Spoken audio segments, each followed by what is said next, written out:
To Veena Sridhar's kitchen.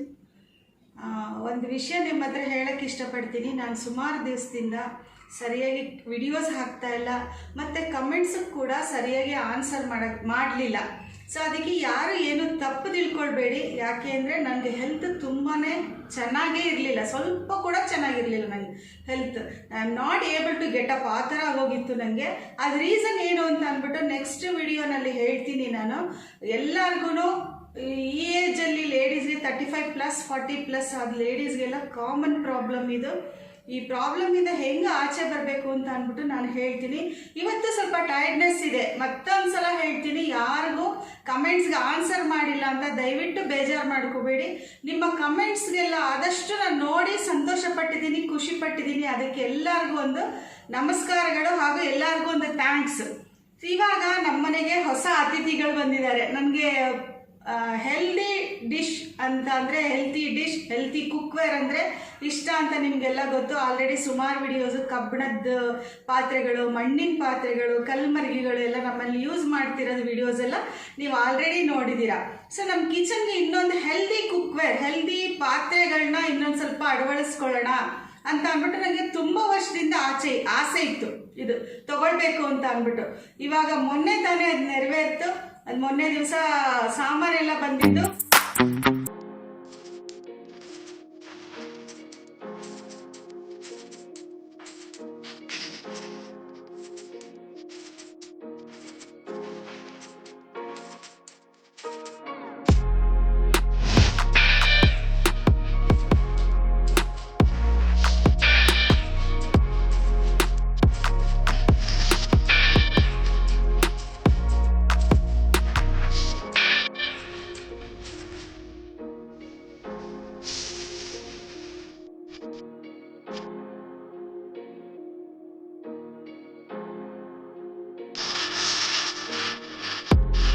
ಇವಾಗ ಸ್ವಲ್ಪ ಸುಧಾರಿಸ್ಕೊಂಡ್ಮೇಲೆ ಈ ಪಾತ್ರೆ ಎಲ್ಲ ಓಪನ್ ಮಾಡಿ ನಿಮಗೆ ತೋರಿಸ್ತಾ ಇದ್ದೀನಿ.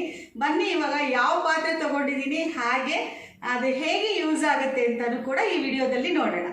ಈಗ ಒಂದೊಂದಾಗಿ ಪಾತ್ರೆಗಳು ತೆಗಿತೀನಿ.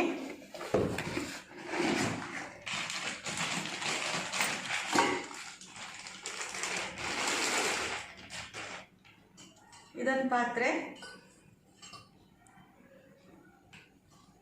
ಇದಕ್ಕೆ ಇದು ಮುಚ್ಚಳ ಇದೆ. ಇದು ಯಾವ ಪ್ರಾಡಕ್ಟ್ ಅಂತ ಅಂದ್ಬಿಟ್ಟು ನಿಮ್ಗಾಗಲೇ ಒಂದು ಐಡಿಯಾ ಬಂದಿರ್ಬೋದು. ಸೊ ಇದು ಒಂದು ಸೆಟ್ ತೊಗೊಂಡಿದ್ದೀನಿ ನಾನು. ಇದರಲ್ಲಿ ದೀಪಾವಳಿ ಆಫರ್ ಕೂಡ ಇತ್ತು ಅಂತ ಅಂದ್ಬಿಟ್ಟು ಇದು ಒಂದು ಪಾತ್ರೆ. ನೆಕ್ಸ್ಟ್ ಇನ್ನೊಂದು ಪಾತ್ರೆ ತೋರಿಸ್ತೀನಿ. ನೆಕ್ಸ್ಟ್ ಇದೊಂದು,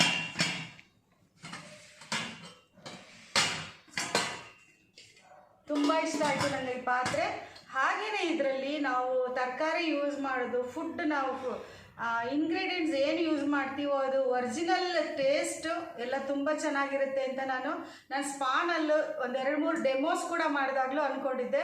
ಬಟ್ ನನಗೆ ಈ ಕನಸು ನೆರವೇರೋಕ್ಕೆ ಇಷ್ಟು ದಿವಸ ಬೇಕಾಯಿತು. ಈ ಪಾತ್ರೆ ತೊಗೊಳಕ್ಕೆ ನನಗೆ ಇಷ್ಟು ದಿವಸ ಬೇಕಾಯಿತು ಅಂತ ಹೇಳಕ್ಕೆ ಇಷ್ಟಪಡ್ತೀನಿ. ಸೊ ಎಲ್ಲ ಹೆಣ್ಮಕ್ಳಿಗೂ ಆಸೆ ಇರುತ್ತೆ ಈ ಥರ ಪಾತ್ರೆಗಳು ತೊಗೊಳ್ಬೇಕು ಅಂತ ಅಂದ್ಬಿಟ್ಟು. ಎಲ್ಲರ ಕೈಗೆ ಇಟ್ಕೋ ಬೆಲೆನೂ ಕೂಡ ಇರಲ್ಲ. ಬಟ್ ನಾನೇನು ಹೇಳ್ತೀನಿ ಅಂದರೆ ಎಲ್ಲರಿಗೂ ಯಾರ್ಯಾರಿಗೆ ನನ್ನ ಈ ವಿಡಿಯೋ ಯಾರು ನೋಡ್ತಾ ಇದ್ದೀರಾ, ಯಾರಿಗೆ ಈ ಥರ ಪಾತ್ರೆ ತೊಗೊಳ್ಬೇಕು ಅಂತ ಆಸೆ ಇರುತ್ತೆ, ಅವ್ರದ್ದು ಆಸೆ ಎಲ್ಲ ಬೇಗ ನೆರವೇರಲಿ. ಸೊ ಇವಾಗ ನೆಕ್ಸ್ಟ್ ಪಾತ್ರೆ ತೋರಿಸ್ತೀನಿ. ಸೊ ಇದು 3ನೇ ಪಾತ್ರೆ. ಇದು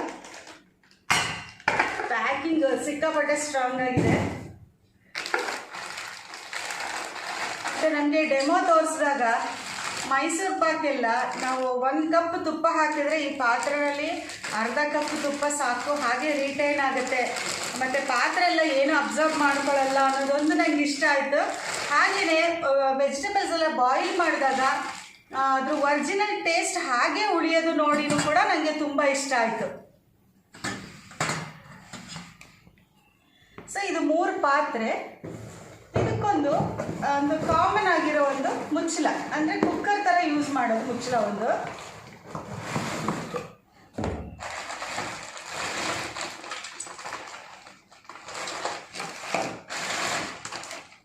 ಈ 3 ಪಾತ್ರೆಗೂ ಕೂಡ ಈ ಮುಚ್ಚಳ ಸೆಟ್ ಆಗುತ್ತೆ. ಆಗಲೇ ಐಡಿಯಾ ಬಂದಿರಬೇಕು. ನಾನು ಪರ್ಚೇಸ್ ಮಾಡಿರೋದು AMC ಕುಕ್ವೇರ್. ಇದು ಯಾವುದೋ ಪ್ರಮೋಷನಲ್ ವಿಡಿಯೋ ಅಲ್ಲ, ಏನೂ ಅಲ್ಲ. ನಾನು ಆರ್ಡ್ರ್ ಮಾಡಿ ನನಗೆ ಆಸೆಯಾಗಿ ತರಿಸ್ಕೊಂಡಿರೋದು. ಹಾಗೆಯೇ ಇದ್ರದ್ದು ಡಿಸ್ಟ್ರಿಬ್ಯೂಟರ್ಸ್ ಇರ್ತಾರಲ್ಲ, ಅವರು ಡೆಮೋ ಕೂಡ ಮಾಡೋದು ಎಲ್ಲ ಕಡೆನೂ ವಾಡಿಕೆ ಇದೆ. ಇವತ್ತು ಅವರು ಬರ್ತಾರೆ, ಡೆಮೋ ಕೂಡ ಮಾಡಿ ತೋರಿಸ್ತಾರೆ. ಸೊ ಇದ್ರ ಬಗ್ಗೆ ಹೆಚ್ಚಿನ ತಿಳುವಳಿಕೆ ಆ ಡೆಮೋನಲ್ಲಿ ಕೂಡ ನಿಮಗೆ ನೋಡ್ಕೊಂಡು ತಿಳ್ಕೊಳ್ಬೋದು. ಸೊ ಇದೆಲ್ಲ ನಾನು ಪರ್ಚೇಸ್ ಮಾಡಿರೋದು. ಈ ದೀಪಾವಳಿಗೆ ಆಫರ್ ಇತ್ತು. ಸೊ 43,000 rupees ಆಯಿತು ಇಷ್ಟು ಪಾತ್ರೆಗೆ. ಅಂದರೆ 3 ಪಾತ್ರೆ, 1 ಮುಚ್ಚಳ. ಈ ಮುಚ್ಚಳ ಯಾವುದೇ ಪಾತ್ರೆಗೆ ಹಾಕಿದ್ರೂ ಕುಕ್ಕರ್ ಆಗಿ ಕನ್ವರ್ಟ್ ಆಗುತ್ತೆ. ಸೊ ನಾನು ಮುಂದಿನ ವಿಡಿಯೋಸಲ್ಲಿ ಅದು ಪಾತ್ರೆಯಲ್ಲಿ ಹೇಗೆ ಅಡುಗೆ ಮಾಡ್ತೀನಿ ಅನ್ನೋದು ಕೂಡ ನೀವು ನೋಡ್ಬೋದು. ಇದಕ್ಕೆ ದೀಪಾವಳಿ ಆಫರ್ ಇತ್ತಲ್ಲ, ದೀಪಾವಳಿಲಿ ತೊಗೊಂಡಲ್ಲ ಅಂತ ಅಂದ್ಬಿಟ್ಟು ಇದು ಒಂದು ಸ್ಯಾಲಡ್ ಇದು ಪಾತ್ರೆ. ಇದು ಸಿಲಿಕಾನ್ ಇದಿದೆ, ಮುಚ್ಚಳ ಇದೆ.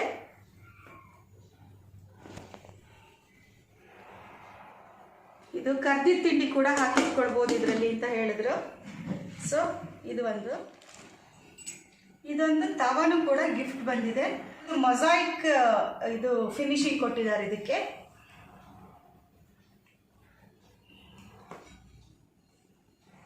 ಸೊ ಇಷ್ಟು ನಂದು ಹೊಸ ಕುಕ್ವೇರ್ಸ್.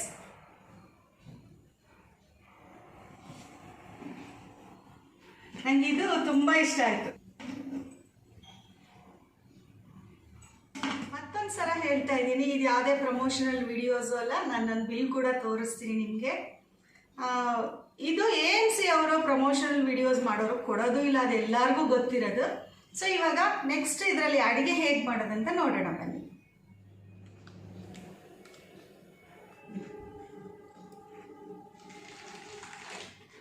ಸೊ ಇದೊಂದು ಗಿಫ್ಟ್ ಬಂತು ನನಗೆ, ಡೆಮೋ ಗಿಫ್ಟ್ ಅಂತ ಇದು. ಸೊ ಡೆಮೋ ಮಾಡೋಕ್ಕೆ ಬಂದಿದ್ದಾರಲ್ಲ, ಇದು ನನಗೆ ಅಂತ ಅಲ್ಲ, ಎಲ್ಲರಿಗೂ ಕೊಡ್ತಾರೆ ಇದು. ಸೊ ಇದೊಂದು ಗಿಫ್ಟ್. ನನಗೆ ತವಾ ಅದು ಇದು ನಾನು ಬೇರೆ ನಾನ್ ಸ್ಟಿಕ್ ಥರನೇ ಅಂತ ಅಂದ್ಕೊಂಡ್ಬಿಟ್ಟೆ ನಾನು ಅದನ್ನು. ಅದು ಮೊಸಾಯಿಕ್, ಇದು ಏನು ಮೆಟಲ್ ಅದು? ಇದು ಸಿರಾಮಿಕ್ಸ್ ಅಂತ ಹೇಳ್ತಾರೆ ಮೇಡಮ್. ಸಿರಾಮಿಕ್ಸ್ ಕೋಟಿಂಗ್ ಇರುತ್ತೆ, ಗಿಫ್ಟ್ ಆಗಿ ಕೊಡೋದು. ಬಟ್ ಆರೋಗ್ಯಕ್ಕೆ ಹೆಲ್ತ್ಗೆ ಏನು ಹಾನಿ ಕೋಟಿಂಗ್ ಇಲ್ಲ, ಅದು ಆಕ್ಚುಲಿ ಕೋಟಿಂಗ್ ಇಲ್ಲ. ಅದೇ ಇದರಲ್ಲೇ ಮಾಡಿರೋದು. ಕೋಟಿಂಗ್ ಇಲ್ದಿರೋದಕ್ಕೆ ಏನು ತೊಂದರೆ ಇಲ್ಲ. ನಮ್ಮ ದೋಸೆ ಕಾನ್ಸೆಪ್ಟ್ ತುಂಬಾ ಚೆನ್ನಾಗಿದೆ. ವಿತೌಟ್ ಆಯಿಲ್ ನೀವು ದೋಸೆ ಹಾಕ್ಬೋದು. ಆಯಿಲ್ ಬೇಕು ಅಂದ್ರೆ ಅದೆಲ್ಲ ತುಂಬಾ ಚೆನ್ನಾಗೇ ಬರುತ್ತೆ, ಮುಟ್ಟಿದ್ರೆ ಜಾರ್ಕೊಂಡು ಹೋಗ್ತದೆ. ಬಟ್ ಏನಂದ್ರೆ ನಾನ್ ಸ್ಟಿಕ್ ತರ ಅಲ್ಲ ಅಂತ ನಂದು ಅಲ್ವಾ? ನಾನ್ ಸ್ಟಿಕ್ ತರ ಅಲ್ಲ, ನಾನ್ ಸ್ಟಿಕ್ ತರ ಅಲ್ಲ, ನಿಮ್ಗೆ ಕೋಟಿಂಗೇ ಅಲ್ಲ. ಯಾಕಂದ್ರೆ ಅದನ್ನು ಕ್ಲಾರಿಫೈ ಮಾಡಿಬಿಟ್ರೆ ಒಳ್ಳೆಯದು. ಇದೆಲ್ಲ ಹೆಲ್ತ್ಗೆ ಒಳ್ಳೇದು. ಇದು ಮಾತ್ರ ಏನು ಅಂತ ಪ್ರಶ್ನೆ ನನಗೂ ಬರುತ್ತೆ. ಆಕ್ಚುಲಿ ಇದರಲ್ಲೂ ಬರುತ್ತೆ ಮೇಡಮ್, ತವಾ ಇದರಲ್ಲೂ ಬರುತ್ತೆ. AMCನಲ್ಲೂ ಕೂಡ ನಮ್ದು ಸ್ಕಿಲೆಟ್ ಅಂತ ಇದೆ, ಹಾಗೇನೆ ಹಾಟ್ ಪ್ಯಾನ್ ಅಂತ ಕೂಡ ಬರುತ್ತೆ. ತವಾ ತರ ನಾವು ಯೂಸ್ ಮಾಡ್ಬೋದು. ಚಪಾತಿ, ಫಿಶ್ ಫ್ರೈ ಪ್ರತಿಯೊಂದು ತುಂಬಾ ಚೆನ್ನಾಗಾಗುತ್ತೆ, ತುಂಬಾನೇ ಚೆನ್ನಾಗಾಗುತ್ತೆ. ದೋಸೆ ಅಂದ್ರೆ ಸ್ವಲ್ಪ ದಪ್ಪ ಹಾಕೋದು. ಬಟ್ ದೋಸೆ ಎಲ್ಲರಿಗೂ ಅದ್ರಲ್ಲಿ ಹಾಕಕ್ ಬರಲ್ಲ, ಬರ್ತಿಲ್ಲ. ಹಂಗಾಗಿ ಇದು ಕಾನ್ಸೆಪ್ಟ್ ಗಿಫ್ಟ್ ಆಗಿ ಕೊಡಕ್ಕೆ ಶುರು ಮಾಡೋದು. ಅದರಲ್ಲೂ ತುಂಬಾ ಚೆನ್ನಾಗಿ ಮಾಡ್ಬೋದು. ಆದ್ರೆ ಎಷ್ಟೋ ಜನಕ್ಕೆ ಪೇಷನ್ಸ್ ಇರಲ್ಲ. ಅದೇ ಅದಕ್ಕೋಸ್ಕರ ಇದು ಗಿಫ್ಟ್ ಆಗಿನೇ ಕೊಡ್ತಾ ಇದ್ದೀವಿ. ಗಿಫ್ಟ್ ಐಟಮ್, ಇದು AMC ಅಲ್ಲ, ಗಿಫ್ಟ್ ಐಟಮ್. ಈಗ ಪಾತ್ರೆಗಳೆಲ್ಲ ನಾನು ಟಬ್ಬಲ್ಲಿ ಹಾಕಿದ್ದೀನಿ. ಇದೇನು ಟಬ್ಬಲ್ಲಿ ಹಾಕಿದ್ದೀನಿ ಅಂತ ಯೋಚನೆ ಮಾಡಬೇಡಿ. ಇದು ಪಾಲಿಷ್ ಮಾಡಬೇಕಾದ್ರೆ, ಇದು ಪ್ರಾಸೆಸಿಂಗ್ ಮಾಡಬೇಕಾದ್ರೆ ಇದರಲ್ಲೆಲ್ಲ ವ್ಯಾಕ್ಸ್ ಕೋಟಿಂಗ್ ಇರುತ್ತಂತೆ. ಅಂದರೆ ಸ್ಕ್ರ್ಯಾಚ್ ಅವಾಯ್ಡ್ ಮಾಡೋಕ್ಕೆ ಮಾಡಿರ್ತಾರೆ ಅನಿಸುತ್ತೆ. ಈ ಜಾಯಿಂಟಲ್ಲೆಲ್ಲ ಸ್ವಲ್ಪ ವ್ಯಾಕ್ಸ್ ಎಲ್ಲ ಇರುತ್ತಂತೆ. ಇಲ್ಲಿ ಒಳಗಡೆನೂ ವ್ಯಾಕ್ಸ್ ಇರುತ್ತಂತೆ. ಇದು ಫಸ್ಟ್ ಟೈಮ್ ಮಾತ್ರ ಮಾಡೋದು. ಇವಾಗ ಇದನ್ನೆಲ್ಲ ಇಟ್ಬಿಟ್ಟು ನಾನು ಇದಕ್ಕೆ ಕುದಿಯೋಕ್ಕೆ ನೀರು ಇಟ್ಟಿದ್ದೀನಿ. ಈ ನೀರನ್ನ ಇದಕ್ಕೆ ಹಾಕ್ಬಿಟ್ಟು ಒಂದು 10-15 ಮಿನಿಟ್ಸ್ ಬಿಟ್ಟು ನಾವು ನಾರ್ಮಲ್ ಆಗಿ ಲೈಫ್ ಲಾಂಗ್ ಅಡುಗೆ ಎಲ್ಲ ಶುರು ಮಾಡ್ಬೋದು. ಹಾಕ್ಲಾ? ಹಾಕಿ ಪಾತ್ರೆಗೆ ಹಾಕಿ ಸರಿ ಹೋಗುತ್ತೆ.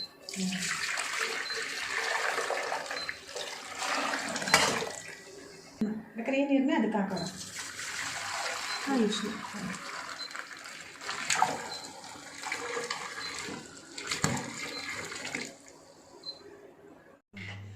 ಇದು 5 ಮಿನಿಟ್ಸ್ ಆಯಿತು. ಇವಾಗ ಇದೆಲ್ಲ ಅದನ್ನು ಖಾಲಿ ಮಾಡಿಕೊಂಡು ವ್ಯಾಕ್ಸ್ ಎಲ್ಲ ಬಂದಿರುತ್ತೆ ಇದರಲ್ಲಿ. ಸೊ ಇದನ್ನು ತೆಗೆದು ಇವಾಗ ಅಡುಗೆಗೆ ಯೂಸ್ ಮಾಡಿ. ಬಿಸಿ ಇದೆ, ಸ್ಟರ್ಲೈಸ್ ಆಗೋ ಥರ ಇದೆ.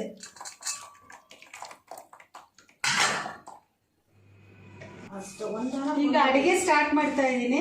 ನಾನು ಹುರುಳಿಕಾಳು ನೆನೆ ಹಾಕಿದ್ದೆ. ಹುರುಳಿಕಾಳು ಜನರಲಿ ಬೇಯೋದು ಕಷ್ಟ ಅಂತ ಎಲ್ಲರ ಭಾವನೆ. ಇದು ಈ AMC ಕುಕ್ವೇರ್ನಲ್ಲಿ ಮಾಡೋ ಅಡುಗೆನಲ್ಲಿ ಹುರುಳಿಕಾಳು ನೆನೆ ಹಾಕೋದು ಬೇಡ, ಹಾಗೆ ಕೂಡ ಇಡ್ಬೋದು, ಚೆನ್ನಾಗಿ ಬೇಯುತ್ತೆ ಅಂತ ಹೇಳ್ತಾರೆ. ಸೊ ನಾನು ನೆನೆಸ್ಬಿಟ್ಟಿದ್ದೆ ಗೊತ್ತಿಲ್ಲದೆ ನಾನು. ಈಗ ಹುರುಳಿಕಾಳು ಬೇಯಕ್ಕೆ ಇಟ್ಟಿದ್ದೀನಿ ಇದರಲ್ಲಿ. ಸೊ ಸ್ಟವ್ ಆನ್ ಮಾಡ್ತೀನಿ. ಇವಾಗ ಎಷ್ಟು ನಿಮಿಷದಲ್ಲಿ ಆಗುತ್ತೆ ಅಂತ ನಾನು ನಿಮ್ಮ ಜೊತೆ ಶೇರ್ ಮಾಡ್ತೀನಿ.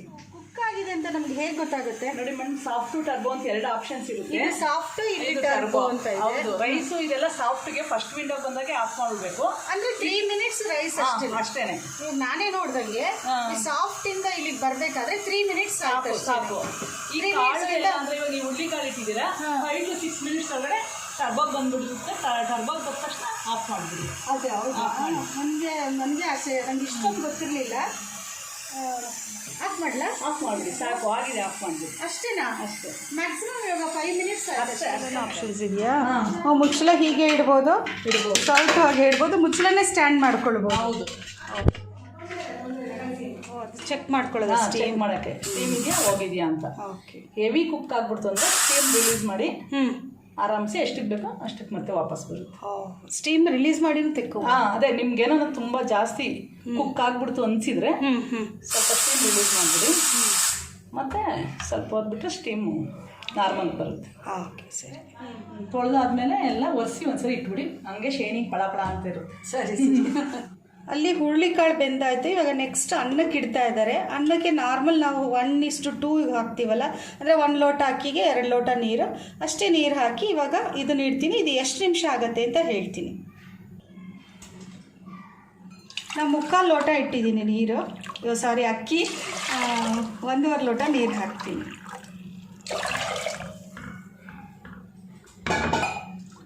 ಓಪನ್ ಮಾಡೋಣ. ಚೆನ್ನಾಗಿ ಕಟ್ಟಿಬಿಟ್ಟಿದೆ ಅಲ್ಲ? ಒಂದು ಸ್ಪೂನಲ್ಲಿ ತೆಗಿ.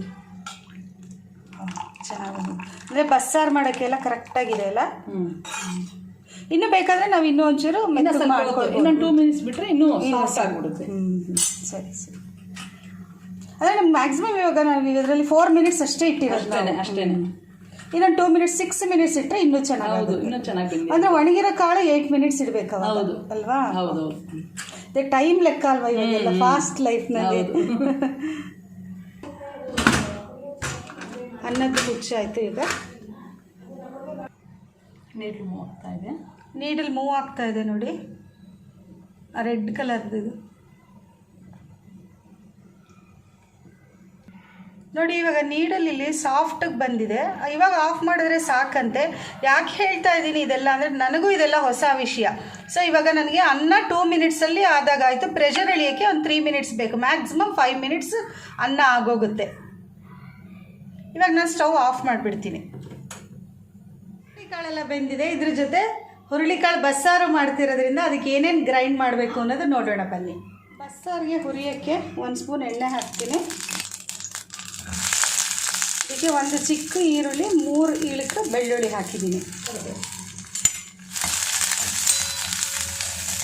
ಸಿಂಪಲ್ ಬಸ್ಸಾರು ಇದು, ಅವ್ರು ಹೇಳ್ಕೊಡ್ತಿದ್ದಾರೆ, ಅದು ಹಾಗೆ ಮಾಡ್ತಾ ಇದ್ದೀನಿ ನಾನು. ಇದಕ್ಕೆ ಸ್ವಲ್ಪ ಕರಿಬೇವು ಹಾಕ್ತಿದ್ದೀನಿ.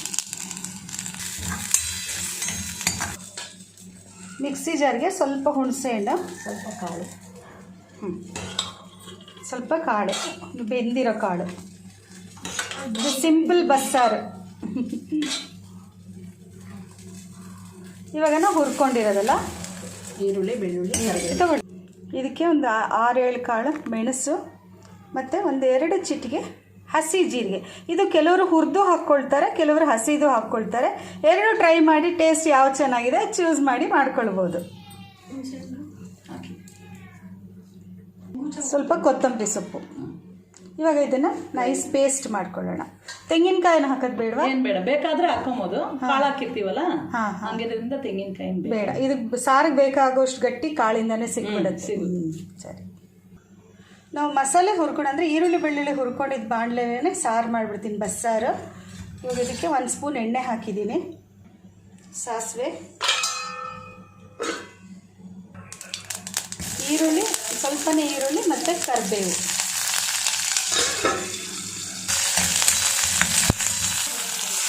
ಈಗ ರುಬ್ಕೊಂಡಿರೋ ಮಿಕ್ಸ್ಚರ್ ಹಾಕಿದೆ. ಹುರಿಬೇಕಾ ಇದರಲ್ಲಿ? ಏನಿಲ್ಲ, ಆಲ್ರೆಡಿ ಹುರಿದಿದ್ದೀವಲ್ಲ ಎಲ್ಲ. ನೀರು ಹಾಕಿದ್ರೆ ಹಾಂ, ಬಸ್ತಿರೋ ನೀರು ಹಾಕಿ. ಇದು ಕಟ್ಟನ್ನೇ ಯೂಸ್ ಮಾಡಿ ಮಿಕ್ಸಿ ಜಾರು ತೊಳೆದೆಲ್ಲ ನೀರೆಲ್ಲ ಹಾಕಿಬಿಡ್ತಿದೆ. ನಾನು ರೆಗ್ಯುಲರಾಗಿ ಯೂಸ್ ಮಾಡೋ ಸಾರಿನ ಪುಡಿ ಹಾಕ್ತೀನಿ. ನಿಮ್ಮನೇಲಿ ನೀವು ಯಾವ ಸಾಂಬಾರು ಪೌಡ್ರು, ಸಾರಿನ ಪುಡಿ ಏನಿರುತ್ತೋ ನಿಮ್ಮ ಖಾರಕ್ಕೆ ತಕ್ಕಂಗೆ ನೀವು ಹಾಕ್ಕೊಳ್ಬೋದು.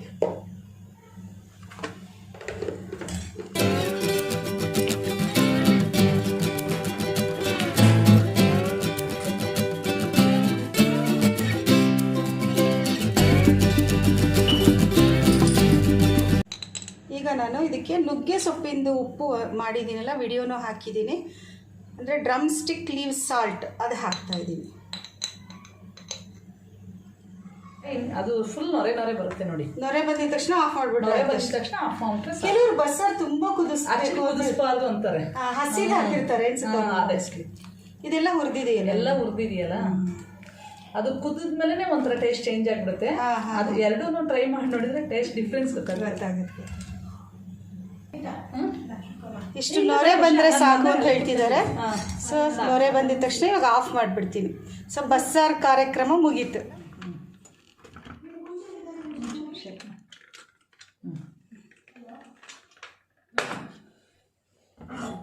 ಅನ್ನ ಆಗಿದೆ ನೋಡಿ, 3 ಮಿನಿಟ್ಸಲ್ಲಿ ಅನ್ನ ಆಗಿದೆ. ಸೊ ಹೇಗಾಗಿದೆ ನೋಡ್ತೀನಿ. ಓ, ಸೂಪರಾಗಿದೆ, ಚೆನ್ನಾಗಿದೆ. ರಾಜಬುಡಿ ಅಕ್ಕಿ ಉದುರುದ್ರಾಗಿ ಆಗಿರೋದು ಚೆನ್ನಾಗಿದೆ, ನೀಟಾಗಿ.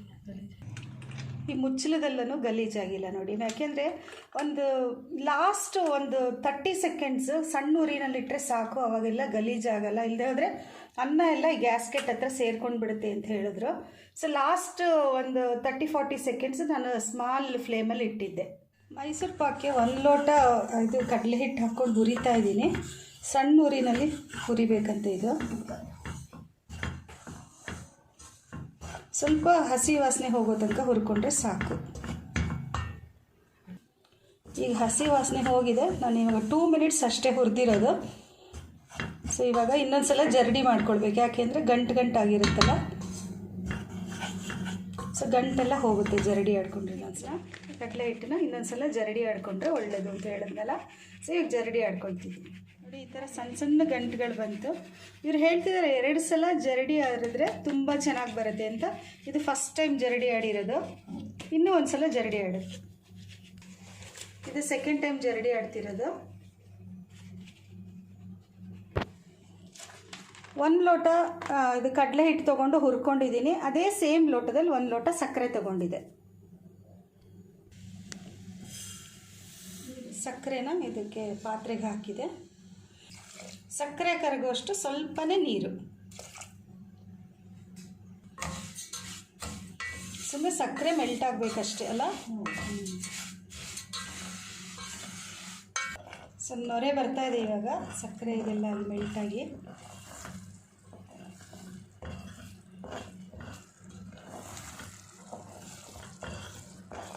ಸಕ್ಕರೆ ಮೆಲ್ಟಾಗಿ ಈ ಥರ ನೊರೆ ಬಂದಾಗ ನಾವು 1 ಲೋಟ ತುಪ್ಪ ಇಟ್ಕೊಂಡಿದ್ದೀವಿ, ಸೇಮ್ ಅಳತೆ.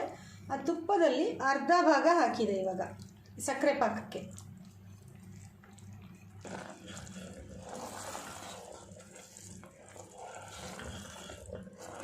ಈ ತುಪ್ಪ ಹಾಕಿದ್ಮೇಲೆ ಒಂದು 2 ನಿಮಿಷಕ್ಕೆ ಕುದಿ ಬಂದುಬಿಡ್ತು. ಇವಾಗ ನಾವು ಜರಡಿ ಮಾಡಿಟ್ಕೊಂಡಿರೋ ಜರಡಿ ಮಾಡಿಟ್ಕೊಂಡಿರೋ ಕಡಲೆ ಹಿಟ್ಟು ನಿಧಾನಕ್ಕೆ ಹಾಕೋದು, ಗಂಟಿಲ್ದೇ ಇರೋ ಥರ ಕೆದಕೋದು. ನಿಧಾನಕ್ಕೆ ಒಬ್ಬರು ಬಗ್ಸಿದ್ರೆ ಒಳ್ಳೆಯದು, ಇಲ್ಲದ್ರೆ ಲೆಫ್ಟ್ ಹ್ಯಾಂಡಲ್ಲಿ ಬಗ್ಗಿಸ್ಕೊಂಡು ನಿಧಾನಕ್ಕೆ ಮಾಡಬೇಕು.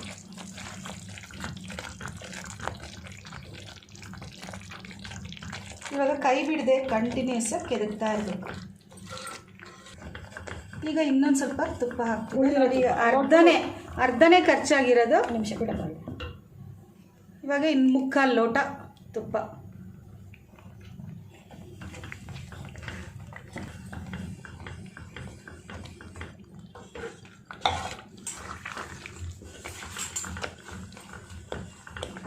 ಹೀಗೆ ಕೈ ಬಿಡ್ದಂಗೆ ಮತ್ತೆ ಕೆದಕ್ತಿರೋದು. ಇವಾಗ ಟೋಟಲ್ ಆಗಿ ನಮಗೆ ಮುಕ್ಕಾಲು ಲೋಟಕ್ಕಿಂತ ಸ್ವಲ್ಪ ಜಾಸ್ತಿ ತುಪ್ಪ ಹಿಡಿಸ್ದಲ್ಲ. ಆಕ್ಚುಲಿ ಒಂದಕ್ಕೆ 1.5 ಲೋಟ ನಮಗೆ ಕರೆಕ್ಟಾಗಿ. ಜನರಲ್ ಆಗಿ ಬೇರೆಯವ್ರು ಮಾಡ್ಬೇಕಂದ್ರೆ 1.5 ಲೋಟ ಬೇಕು. ಇದರಲ್ಲಿ ಹತ್ತತ್ರ 1 ಲೋಟ ಬೇಕಷ್ಟೇ. ಈ ಪಾತ್ರೆಲಿ ಮಾಡೋದ್ರಿಂದ ಒಂದಕ್ಕೆ 2 ಲೋಟ ಬೇಕು ಮೇಡಮ್. ಜನರಲ್ ಆಗ 2 ಬೇಕು. ನಾವು 1.5 ಹಾಕೊಳ್ತೀವಿ. ಹಾಂ ಇನ್ನೂ ಕಮ್ಮಿ ಹಾಕಿದ್ದೀವಿ. ಇವತ್ತು ಇನ್ನೂ ಕಮ್ಮಿ ಹಾಕಿದ್ರೆ ಸಾಫ್ಟ್ನೆಸ್ ಚೆನ್ನಾಗಿ ಬರುತ್ತೆ. ಅದೇ ಇನ್ನೂ ಸಾಫ್ಟ್ ಬೇಕಂದ್ರೆ 1.5 ಲೋಟ ಹಾಕ್ಕೊಳ್ಬೋದು. ಸ್ವಲ್ಪ ಗಟ್ಟಿ ಬೇಕಂದರೆ ಮುಕ್ಕಾಲು ಲೋಟದಿಂದ 90%ಇಂದ 1 ಲೋಟ ಸರಿ ಹೋಗುತ್ತೆ ಅಲ್ವಾ. ಈ 1 ಲೋಟದಲ್ಲಿ ಎಷ್ಟು ಉಳಿದಿದೆ ತುಪ್ಪ ತೋರಿಸಿ ನೋಡೋಣ. ನಮ್ಮ ಎಷ್ಟು ಉಳಿಸಿದ್ವಿ, ಇಷ್ಟು ಅದು ಗಟ್ಟಿ ಇತ್ತಲ್ವಾ, ತೆಳುವು ಇಷ್ಟು ಉಳಿದಿದೆ ಅಷ್ಟೇ. 1 ಲೋಟದಲ್ಲಿ ಗಟ್ಟಿ ಇದ್ದಿದ್ದು ತೆಳುಗಿದ್ರೆ ಸಾಕು. ನೋಡು ಒಂದ್ಸಲ ತಳ ಬಿಡಕ್ಕೆ ಶುರುವಾಯ್ತು ಇವಾಗ. ನೋಡಿ ಸಾಕಾ? 2 ನಿಮಿಷ ಇಡ್ತೀರಾ? ಸಾಕ ಆಗಿದೆ. ಬಿಟ್ಬಿಡುತ್ತೆ. ಹೋ ಸರಿ ಸರಿ ತಿರ್ಗಿಸಿ. ಹೋಲ್ ಬಿಟ್ಬಿಡುತ್ತೆ. ಇಲ್ಲೇ ಹಾಕೋಣ, ಇಲ್ಲೇ ತಟ್ಟೆ ಇಟ್ಬಿಡಿ. ಹಾಂ ಬಗ್ಸ್ ಆಪೋಸಿಟ್ ಪರವಾಗಿಲ್ಲ. ನೋಡಿ ಏನು ಅಳತೆ ಇಲ್ಲ, ಪಾತ್ರೆನಲ್ಲಿ ಕ್ಲೀನಾಗಿ ಬಂದಿದೆ ಎಲ್ಲ.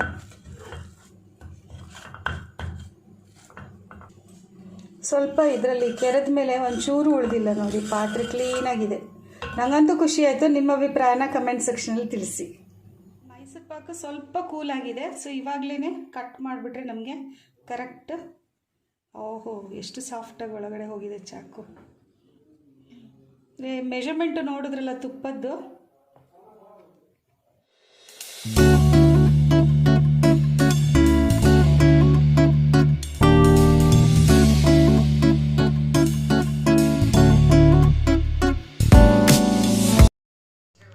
ಬೀನ್ಸ್ ಪಲ್ಯ ಮಾಡೋಕ್ಕೆ ಬೀನ್ಸ್ ಕಟ್ ಮಾಡಿ ಇಟ್ಕೊಂಡಿದೆ. ಫ್ರೆಶ್ ಬೀನ್ಸ್ ಆದರೆ ಅದು ಒರಿಜಿನಲ್ ಕಲರು ಮತ್ತು ಟೇಸ್ಟ್ ಕೂಡ ಇರುತ್ತೆ. ಬೀನ್ಸ್ ಪಲ್ಯನೂ 3 ಮಿನಿಟ್ಸ್ ಆಯಿತು. ಅಷ್ಟರಲ್ಲೇ 3 ಮಿನಿಟ್ಸಲ್ಲೇ ಆಗೋಯ್ತು ಬೀನ್ಸ್ ಪಲ್ಯ ಚೆನ್ನಾಗಿ. ನಾನಿದು ಫುಲ್ ಪ್ರಾಸೆಸ್ಸು ನಾನು ಅಡುಗೆ ಮಾಡಬೇಕಾದ್ರೆ ಒಂದು ಸಲ ಹೇಳ್ತೀನಿ ನಾನು. ಮೈಸೂರು ಪಾಕ್ ರೆಡಿಯಾಗಿದೆ ನೋಡಿ, ಎಷ್ಟು ಚೆನ್ನಾಗಿ ಬಂದಿದೆ ಪೀಸಸ್ಸು.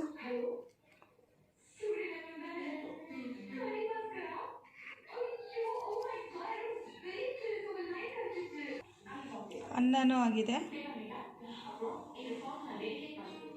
ಹುರುಳಿಕಾಳು ಪಲ್ಯ, ಬೀನ್ಸ್ ಪಲ್ಯ, ಹುರುಳಿಕಾಳು ಬಸ್ಸಾರು ಎಲ್ಲ ರೆಡಿ ಆಯಿತು. ಇದ್ರ ಜೊತೆ ಬದನೆಕಾಯಿ ಮೊಸರು ಬಜ್ಜಿ ಕೂಡ ಮಾಡಿದ್ದೀನಿ. ಸೊ ಎಲ್ಲ ರೆಡಿ ಆಯಿತು ನೋಡಿ. ಈ ವಿಡಿಯೋ ನಿಮ್ಗೆ ಇಷ್ಟ ಆಗಿದೆ ಅಂತ ಅಂದ್ಕೊಳ್ತೀನಿ. ಇಷ್ಟ ಆದರೆ ಒಂದು ಬಿಗ್ ಥಮ್ಸ್ ಅಪ್ ಕೊಡಿ. ಹಾಗೆ ವೀಣಾ ಶ್ರೀಧರ್ಸ್ ಕಿಚನ್ನ ಸಬ್ಸ್ಕ್ರೈಬ್ ಮಾಡೋದು ಮತ್ತು ಸಪೋರ್ಟ್ ಮಾಡೋದು ಮರಿಬೇಡಿ. Thank you for watching. ನಮಸ್ಕಾರ.